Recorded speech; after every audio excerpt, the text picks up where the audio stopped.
श्रीराम समर्थ. सर्व साधक बंधूंना, आत्मज्योतींना साष्टांग प्रणाम. आज 21 फरवरी श्री महाराजांचा जयंती आहे.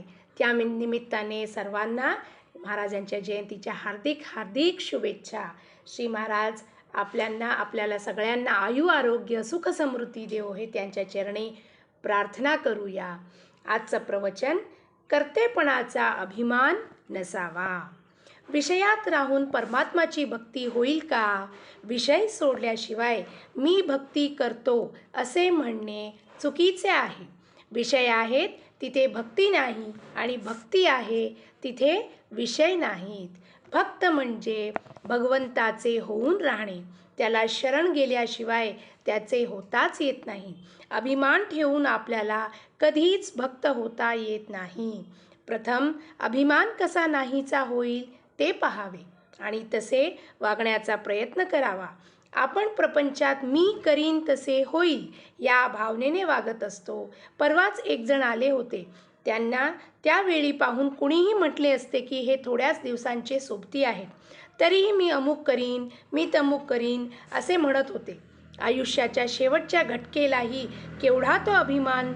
म्हणून सांगतो की मी करतो ही भावना टाकून देऊन सर्व काही तोच करीत आहे आणि त्याची इच्छा असेल तोपर्यंत आपल्याकडून तो करवून घेत असतो ही भावना ठेवून वागावे.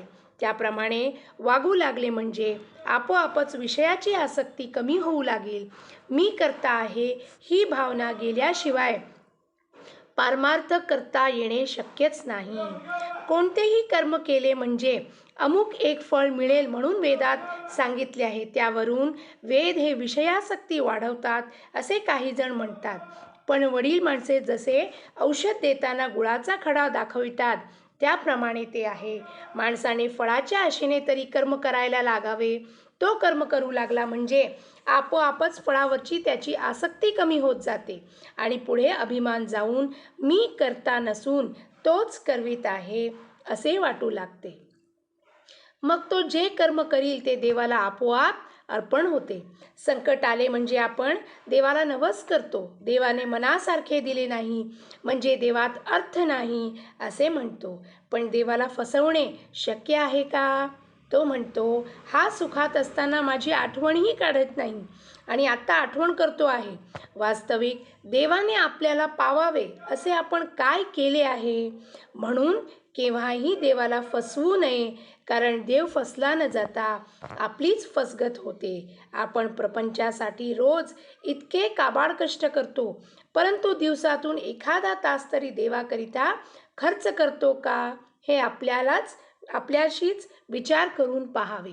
आजचं बोधवचन, जोपर्यंत विषयाची आस तोपर्यंत नव्हे भगवंताचे दास.